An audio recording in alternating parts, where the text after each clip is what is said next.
I remember it like it was yesterday. I'm just playing, and then I hear this white van just shows up, and the woman was like, "You have such beautiful girls. Can I have one of them?" And my mom was like, "Yeah, go pack your bags." Me and my little plastic bag was on our way. Entonces, yo tuve que... I had to come to the U.S. in search of a better future for my children. I came in United States for work. My husband, who was broker, he arranged one more singing show for me. My job was 3 hours singing, and I'm singing 6 hours, 8 hours, and my throat was bleeding. Mi primera vez que puse el primer pie a Estados Unidos. I applied for a tourist visa. The first time I stepped foot in the U.S., it was so exciting, like I had accomplished a dream. It was so far, yet so close. I'm from West Java, so my family is a farmer, but I always know that I'm different than the rest of the family. I grew up in a Muslim culture, so very strict. And then I met my ex-wife. She promised me to, have a good life, happy family together. But then it turned out different once I got here. She lied.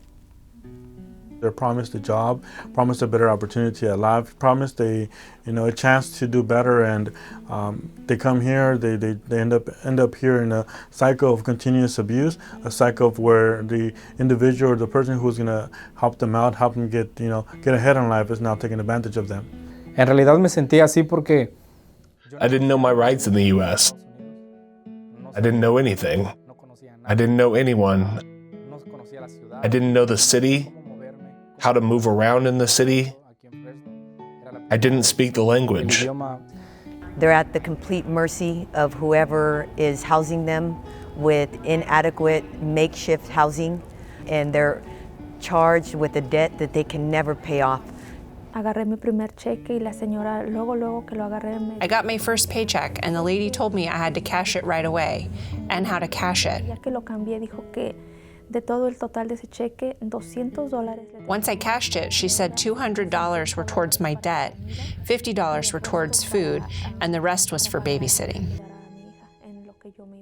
They have immigration issues.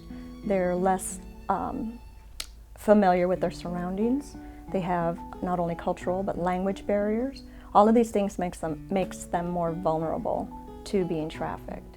I do see that people's will, when you were at school, why didn't you, try to get away? Or when she kicked you out of the home, why didn't you? And it's not that I didn't try, but everyone told me they couldn't help me. No conocía las leyes. I didn't know my rights. And yes, there was a lot of fear because of what we have seen on TV. You attribute that to the law enforcement that they're escaping from in the countries that they may be coming from. And so they'll suffer the horrendous exploitation that they're suffering from in fear that they're going to be sent back. We're able to educate them and say that law enforcement's not going to look at the immigration issue. And we're just going to investigate the crime that you're being subjected to. And that's our goal. That's a hard concept to get over. There was a guy next door. I said, "Hey, can I have a hug?" And then he started asking me, "Is everything okay?" And then he told me, "I know nothing, but I think you're in danger." The happiest day of my life was when I found that phone in the garage and found somebody on the phone and said, "I think I know what you're going through. Hold on, I know somebody that can help you." And hearing that her voice saying, "I'm coming," and within 20 minutes, and her showing up at my door with Marjorie Mason Center and the police department. But this woman came and showed up with this van, this woman, and said, "Get your clothes, come on, let's go." And it was just it was really like I just hit the jackpot. Por fin, como decir. It's like finally being able to rest, to breathe at ease. that I would never have to see that man, and that finally I would be able to sleep at ease. Oh man, that's why we do this. That's why we do this kind of job that we do. I think especially with the labor trafficking victims, they're the most resilient. Once you help them escape that life of trafficking, they're no longer being controlled, they're no longer being put into situations. I fully felt free. I truly felt free, and it's like I will never be able to fully express how that felt. Ahora tengo un permiso de trabajo. Now I have a work permit, and thankfully, because of it, I can also receive financial aid to attend school. Yeah, when I came here in Hanford, I was very happy.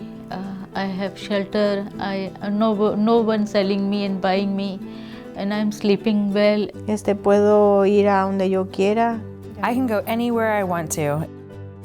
It's much prettier to be free than to be pent up. I decided to have a puppy. She is my family. One of our survivors, he hadn't seen his daughters or his wife for over 4 years. I get emotional as I talk about this because seeing that father go and run and grab his daughter and just hold her for the first time in 4 years was just such an incredible moment. And so part of why I do what I do is because I want people to have the opportunity for that better future. Todos pudimos alzar la voz. The importance was that we spoke, that we could raise our voices, the ability to expose what was happening to us, and that in reality we were heard. When we were heard, it was like we were activated. We were able to understand that no person can humiliate us. We are all human beings and all worth the same. Y valemos.